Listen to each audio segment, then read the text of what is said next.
Penvision TV presents.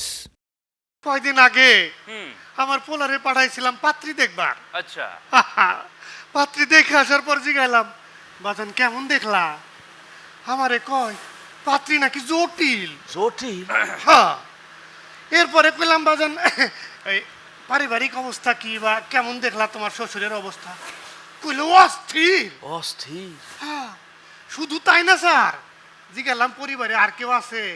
কয়েক ছোট ভাই আছে, সে নাকি স্যার পাংখা। পাংখা? এবার আপনি কোন এই অস্থির জটিল পাংখা এইসবের মানে কি? ভাষার বিবর্তন ভাই, ভাষার বিবর্তন। ভাষার বিবর্তন? হ্যাঁ হ্যাঁ, এই কি আর করার, নতুন করে আমাদের এই সব শব্দ এখন শিখে নিতে হবে। হ্যাঁ। বুঝতে পেরেছেন? এই যে ডাটা সিম, ডাটা সিম, এ তো আমরা খাই। হ্যাঁ, এগুলো এক সময় কিন্তু আমরা সবজি হিসেবেই জানতাম। জি। এখন কিন্তু এর ভিন্ন নাম, ভিন্ন ব্যবহার। বুঝতে পেরেছেন? আচ্ছা তো যাই হোক, আপনার সমস্যাটা বলুন। স্যার, এই তো গেল এক সমস্যা। সবচেয়ে বড় সমস্যা আমার নিজের স্যার। কিরকম? বলবেন না স্যার, বয়স হয়েছে তো এখন একটু ওই যে সামাজিকতার খাতিরে একটু ওই যে পাঞ্জাবি বড় পড়তে হয়, চুল দাড়ি পাকছে একটু ছেড়ে দিয়েছি। ভালো ভালো, হ্যাঁ, পারবেনই তো। হ্যাঁ, এটা তো খুব ভালো। খুবই ভালো, কিন্তু আমার জন্য বিপজ্জনক স্যার। আহা, সমস্যাটা কোথায় সেটা বল। ওখানেই তো সমস্যা। মনে করেন এই অবস্থায় যদি একটু ওই যে মসজিদে যায় না, তো বেবাক মুসল্লি আমারে জোর করে এই ইমামের জায়নামাজে দাঁড় করায় দেয়। সমস্যা তাতে কি? সমস্যা কি? সমস্যা তো এখানেই স্যার, ওই সবাই মনে করে আমি মনে হয় বড় আলেম। ও স্যার, বুঝতে পারছি, সুরো কালাম মনে হয় পারেন না কিছু, না? স্যার, ও একদিন ভবিষ্যতে আপনার চেয়ে বড় বিশেষজ্ঞ হবে। না না, মানে আপনার উপরে হতে পারবে না, হতে পারবে না। তো মানে কইছিলাম স্যার, আপনার সমস্যাটা বলেন। জি স্যার, ওই সমস্যাটা ওইখানে। আসল কথা কয়ে লাইছে, সূরা কালাম বাসি ভালো পারি না, উচ্চারণ শুদ্ধ হয় না। এই আসর জোহর এগুলা কোনো রকমে পার করে দিই, কিন্তু মাগরিব এসে গিয়ে তো স্যার সিপা সাপাই লুকায় থাকতে হয় ওজুখানায়। আহা, তাইলে তো খুব সমস্যায় আছেন। হ্যাঁ, আপনারই যদি এই অবস্থা হয়, তাইলে পেছনের মুসল্লিদের কি অবস্থা? শোনেন শোনেন, স্যার, একটা সুন্দর কথা কইছেন। হুম। আমার পিছনের মুসল্লি 5 বছর ধরে গবেষণা করছি, তাদের পিছনে রিসার্চ করছি, চুপাইয়া চাপাইয়া গিয়া জিজ্ঞেস করছি, বেবাক্তের অবস্থা আমার চেয়েও খারাপ স্যার। এর লাগা পার পাইয়া যাচ্ছি। এ তো খুবই মুশকিলের কথা। দেখেন, আইন বিষয়ে যদি জ্ঞান কারো না থাকে, জি। হ্যাঁ, সে যেমন আইনজীবী হতে পারে না। না পারে স্যার। না। আবার চিকিৎসা বিদ্যা সম্পর্কে যদি জ্ঞান না থাকে, না থাকে। সে কিন্তু চিকিৎসক হতে পারবে না। পারে না। এ ডাক্তার হবার পারে না। হ্যাঁ, ঠিক তেমনি কোরআন হাদিসের জ্ঞান না থাকলে, সূরা কেরাত যদি শুদ্ধ না হয় এবং মাসলা মাসাইল যদি জানা না থাকে, তাহলে কিন্তু আপনি ইমাম হতে পারবেন না।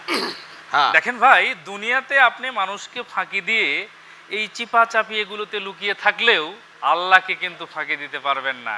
আরে চাচা।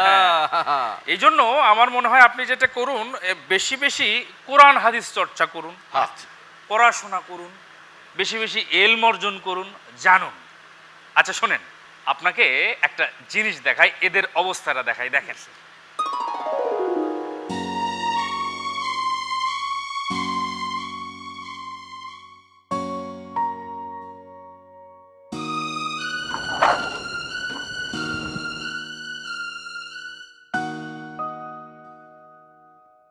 কঠিন সমস্যা।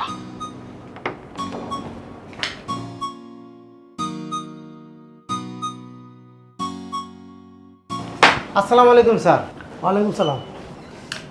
একটা প্রেসক্রিপশন লিখুন তো। আচ্ছা, হ্যাঁ, রোগীর নাম বলেন। নিজেই? আপনি নিজে তো ঠিক আছে, নামটা বলুন। আমি নিজেই? আরে কি মুশকিল, আপনার নাম কি নিজে? ও আচ্ছা, মফিস। ঠিকই আছে। বয়স? 35। 35 বছর। আচ্ছা, আপনার সমস্যা বলেন। সমস্যা হাতে ব্যথা, হ্যাঁ মাথায় ব্যথা, হ্যাঁ কদিন ধরে চোখে ব্যথা, হ্যাঁ হাঁটুর ব্যথা আছে। হ্যাঁ। লেখছেন হাট? আর আপনি বলেন। হাট লেখছেন? হ্যাঁ। হ্যাঁ। এরপরে পেটেও ব্যথা আছে। আচ্ছা ঠিক আছে, আপনার তো কিছু পরীক্ষা লাগবে। হ্যাঁ হ্যাঁ, টেস্টগুলো লিখেন। হ্যাঁ, ওই পেটে তো অনেক ব্যথা, হ্যাঁ। হ্যাঁ পুরনো ব্যথা।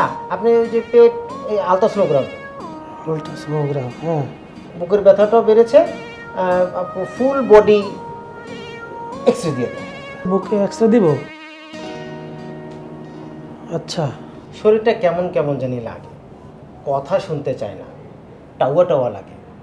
ওই লিভার আর কিডনির জন্য ওই আরেকটা টেস্ট দিয়ে দেন। লিভার আর কিডনি, হ্যাঁ। আর কি সমস্যা আপনার? আর ওই যে মাথা ব্যথার কথা বলেছিলাম না, ওই মাথা ব্যথার জন্য সিটি স্ক্যান, সেই সাথে এমআরআই দিয়ে দেন। সিটি স্ক্যান, হ্যাঁ আচ্ছা। পরীক্ষা তো অনেক হলো, এবার কিছু ওষুধ দেই। হ্যাঁ হ্যাঁ হ্যাঁ হ্যাঁ। ওই মাথা ব্যথার জন্য ওই নাপা দিয়ে দেন। অ্যানি না, পিএ, হ্যাঁ নাপা। হ্যাঁ। আর হচ্ছে ওই কাশির জন্য একটা সিরাপ। আর শরীরটা খুব দুর্বল, একেবারে চলেই না, ওই শক্তির জন্য বল পাই না, তো এই একটা ভিটামিন দিয়ে দেন যাতে শক্তি হয়। আর দিব কিছু? হ্যাঁ না না, আর আর আর ওই গ্যাসের একটা বড়ি, গ্যাসের বড়ি। ঠিক আছে, ঠিক আছে, আর লাগবে না, অনেক হয়েছে। আরেকটা ওই যে ডাক্তার সাহেব, ওই রাতে তো ঘুম হয় না, সারা রাত তাকিয়ে থাকি, ওই ঘুমের জন্য একটা ওষুধ দিয়ে দেন। আচ্ছা ঠিক আছে, এলিট্রাপটেল। ঠিক আছে দিলাম। আজব রুগী তো আপনি, এমন আজব রুগী আমার জীবনও দেখি নাই। শুনেন ভাই, এই অসুখ কিন্তু আপনি বলছেন, আপনি কিন্তু মেডিসিন লেখাইছেন। যদি কাজ না করে বা কোনো অসুবিধা যদি হয়, আমার কিন্তু দোষ নাই ভাই, আমি কিন্তু মেডিসিন লেখি নাই। আরে ধুর ও ডাক্তার সাহেব, আপনার এই ওষুধ আমি খাবো নাকি? কি বলেন, খাবেন না কেন? তাহলে এই প্রেসক্রিপশন আমাদের কেন লেখালেন? অফিস থেকে 4 দিনের ছুটি দরকার, সেজন্য আপনাকে দিয়ে প্রেসক্রিপশন লিখিয়ে নিলাম, যাতে বসকে দেখিয়ে ছুটি মঞ্জুর করতে পারি। যাক, ভালোই হইল। ভালো হইলো মানে? ভাই, আমি হইলাম ডাক্তারের অ্যাসিস্ট্যান্ট। ডাক্তারের ফোন দিলাম, ডাক্তারে করলে আজকে চেম্বারে আসতে পারবো না। তাই এই সুযোগটা কাজে লাগা ফেলাইলাম। আমার বহুদিনের ইচ্ছা ছিল যে একদিন রুগী দেখবো, প্রেসক্রিপশন লিখবো, আর সেই আশাটা আপনার যা পূর্ণ হইল। আপনি যেমন ভুয়া রুগী, আমিও তেমন ভুয়া ডাক্তার।